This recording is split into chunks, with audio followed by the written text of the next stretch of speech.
Hi, my name is Aya Tombre, and I'm a board member with the Donaldson Hermitage Association.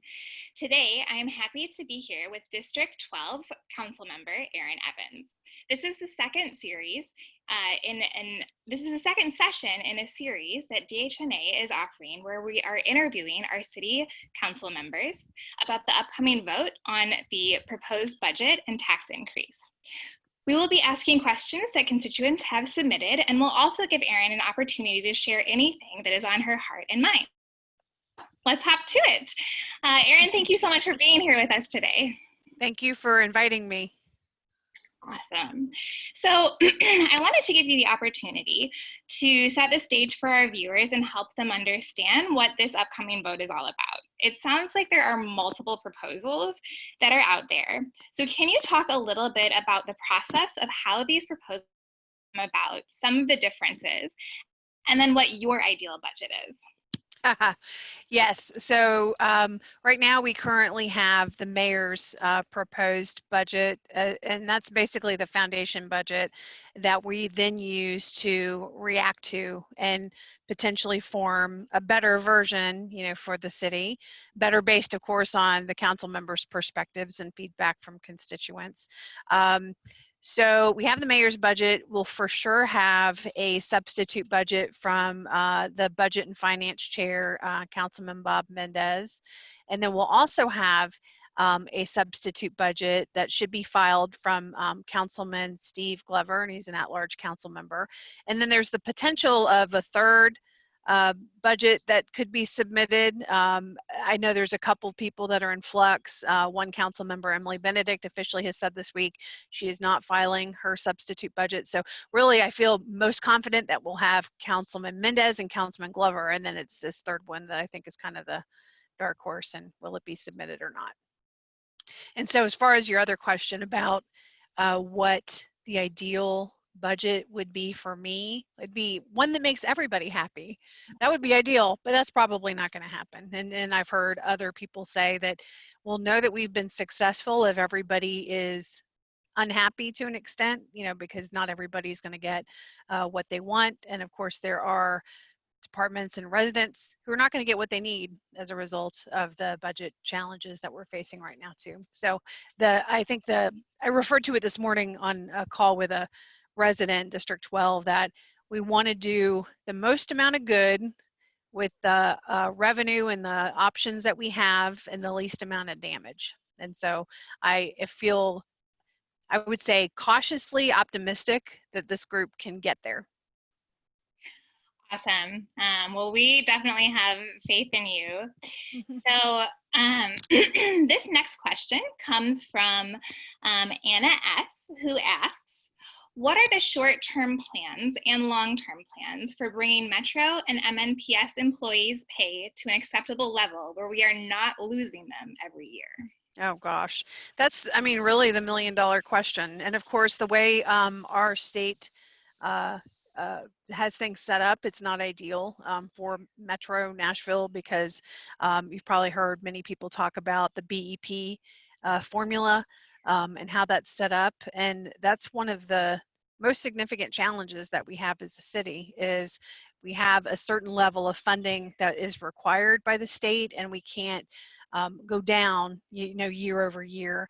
But at the same time, the state is not officially contributing their fair share, because there is a kind of a perception that we have the capacity to be the real driver for our school system. And so I wish I had a good answer for that. I think that, we have a really strong education committee on the council, made up of several former teachers, MNPS teachers. Delicia Porterfield is our chair. We have Tom Cash, who was a teacher at Hume Fogg. I used to be a teacher, but never taught for MNPS. So I think we have a heart of teachers and people that are really concerned on the education committee, that educators are able to move along and able to start making the money that they deserve to be paid, but also something that's really going to allow them to not have to work so many jobs. And so I don't know where we're going to end up on this one because of the shortfall that we're facing, but I think the intent and the goal is to make teachers and have them be in a better position than they have been previously. And hopefully that'll happen. Absolutely. And as a former teacher myself, I appreciate you saying that. Awesome. So this next question comes from Claire R. She asks, if citizens are expected to help cover the shortfall, shouldn't that include companies as good citizens as well? In these difficult times, companies who have been given tax credits or incentives should be expected to comply with unusual strategies in these equally unusual times. I mean, that's a really good question, and it's a question, that we think through and a lot as a group. I know we've had conversations about it. There is a resolution, and I cannot remember what the number is or anything like that off the top of my head, but it was on our agenda this week, or it has recently been filed, and I was looking at it. But basically, it was encouraging companies who have received Metro incentives to forego them for, I believe it was a year period. I remember looking at the list of what was included. HCA was on there, Bridgestone was on there, as to help really encourage that, hey, they're trying to be good citizens and help the city in this challenging financial time that we're in. I think one thing that it's important to note when we're talking about businesses, property tax is it's the biggest driver, that and sales taxes in terms of revenue for the city, and commercial properties do pay a higher rate than residential properties. But when we start talking about incentives, I think there are incentives that have been very helpful for Nashville, and then there are ones that maybe haven't been as helpful. And I think that some of the previous council members that were a part of the last term, worked to really think through what kinds of incentives are brought forward. And I think the perception about incentives is probably worse than the reality, but I appreciate the idea of some of my council colleagues taking a look at, hey, everybody, we're struggling, so we need you to back off a little bit. And I say back off, but to not accept this money, or to make sure that you're providing it back to Metro. Yeah, absolutely. So this is a District 12 specific question. All right. Are there any specific projects on the chopping block in your district?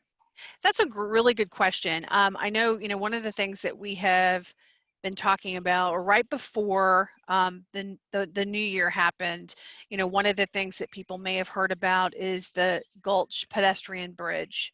And that pedestrian bridge, I want to say it was estimated to cost around $18 million or something like that. It may have been more, but basically when the new administration came into office, one of the things that Mayor Cooper did is evaluate the viability of that project, and should we be investing that kind of money for one specific initiative, or should we really go back and look at all the projects that have been deferred that are starting to become kind of more crisis projects, bridges and things like that have not been kept up. And so he did do that, and one of the bridges that's in District 12 was slated to be worked on as part of that kind of redirection of those funds. And I do not know if there's any danger of it not continuing. Now we are looking at, because it's capital improvement dollars, that's kind of it's a different pot and a different process. It doesn't come from, our regular sales tax or property tax dollars directly. It's kind of a finance setup, and I'm not a CPA, so can't get into as much detail about how that all works. But I don't believe there's any projects that are imminently in danger, because we haven't had some things approved as part of the capital spending plan. But there is also kind of an interest in, instead of funding so many capital improvements budget projects this time, because of the budget constraints that we're under, that we need to pull back. And that's also a conversation that the council is having. Absolutely, absolutely. Our next question comes from Anna B, and she asks, why is this tax hike a good idea? Well, the reason why it's a good idea, and I will say I'm not 100% convinced that a dollar rate is the best rate for us at this time, given our global circumstances, and of course our impact here in Nashville related to COVID and business closures and things like that. But the reason why it's a good idea now is because unfortunately we had several years where the budget rate should have been adjusted to be able to capture the growth of Nashville. And unfortunately, due to politics in the end, people didn't want to take that step. They didn't want to vote in favor of it. And so if you look at, I'll give you an example, last year's potential budget or property tax revenue increase that did not pass, that failed by one vote, the proposals that we have today are higher than what that would have been last year. So if we had, as a city, had supported a tax increase last year, we would not be in the same circumstances that we are today. And so essentially, if we do not take action this year and pass a budget that will have a tax rate that can sustain our city, we're facing really dire circumstances. And essentially, we're facing significant layoffs. We're facing a loss of services to all of us that will impact the whole city. And so that's kind of the conundrum that we're in. Absolutely. So some of our viewers are going to want to know, is it possible to, instead of raising taxes, to cut the fat, so to speak, and do instead of raising? That's a good question, and it's one that we have heard a lot. And I think, and one thing I can provide, if you are able to link to it later, is there's on the Citizens Guide to the Nashville Budget, Mayor Cooper's proposed budget, there is a section that specifically addresses what budget cuts have happened prior to him getting to the point of proposing the budget, that he proposed. And so I think it's hard to reconcile, because there are cuts that added up to a substantial amount of money, but it's not impacting if I call 911, is somebody coming to my door, and it's not impacting, repair to a city road. And so that's why they feel a little kind of ethereal, because we can't connect them directly to a project, but they are cost saving efforts that he undertook. So that way he could get to a point where he said, or he would be able to present a budget that is based on revenue projections for 2020, end of 2020 to 2021, and at the same time not make it so many cuts that we don't feel like we have safety and kids are compromised when it comes to getting teachers in the classroom and things of that nature. And we can link that you referenced, so feel free. I'll send you that page. Yeah. Perfect. So in regards to the Donaldson Hermitage area specifically, can you speak to a little bit about what what we'll get from the tax hike and what will be cut from this area? Well, the goal of Mayor Cooper's budget was preservation of city services. And so I wouldn't say that there's anything overtly, like I'm not getting a sidewalk project or anything like that, or, there's none of those kinds of things that will be happening that will be obvious to residents. But really what it comes down to is, can we leverage public works for things that we need to have done in the area? The answer is yes. Will we still be able to pay teachers? The answer is yes.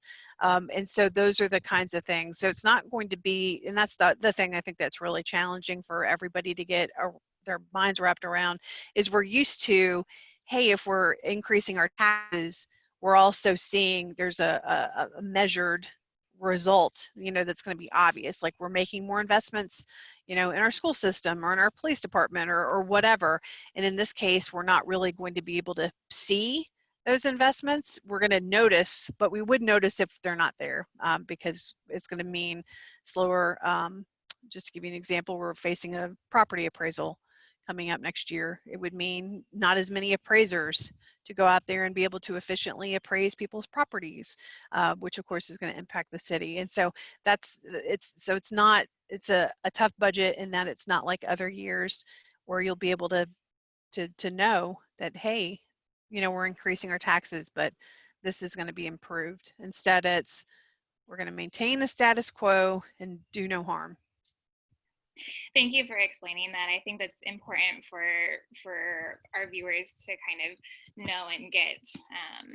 So our last question is, in the last 3 months, Nashville has been turned upside down, from the tornado to the COVID-19 pandemic, and recently with the killing of George Floyd.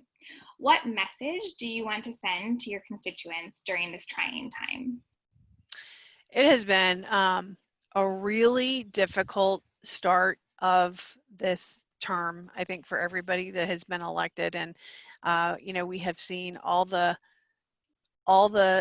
I shouldn't say all the terrible things, because as soon as I say that, it's going to get worse. But we have seen so many terrible things happen in our city that have been personally impacting residents in District 12 and other parts of the Donaldson Hermitage community, with the tornado, and now with the COVID loss or situation, you know, that's a health impact to our whole city. And then, of course, you know, the everything surrounding the murder of George Floyd. It's one of those things that I every day wake up thinking about, how can I be optimistic? And so I think that's the biggest thing, is that every day I find a reason to be optimistic. And a lot of times it's because I'm talking to residents about what's happening and hearing their stories. And there's always a reason to feel like we can get past this. And I think it's because of the resolve of, you know, all of us that live here in Nashville and the things that we have seen in our lives as residents here. But then just knowing how many great people that we have in our communities that are working towards doing wonderful things every day. And you can always find the good in what's happening and the change that it's helping create as a result of the challenges that we're dealing with right now. So try to look for the good in everything. And I guess that's the message, is if you're feeling challenged about that, know that everybody is feeling challenged about that, but that we can get there as a community. And the biggest thing is continue to share your thoughts and your feelings and your stories about what you're experiencing and how all these issues are impacting you, because I think it makes, especially me in this position, more sensitive to understanding how our decisions impact everybody in our districts, even if we don't know who they are. I love that. Find the good and continue sharing your voice. I think that's so powerful. Erin, thank you so much for being here with us. We really appreciate your time. And to our viewers, stay tuned. Up next is Councilmember Russ Bradford. Thank you.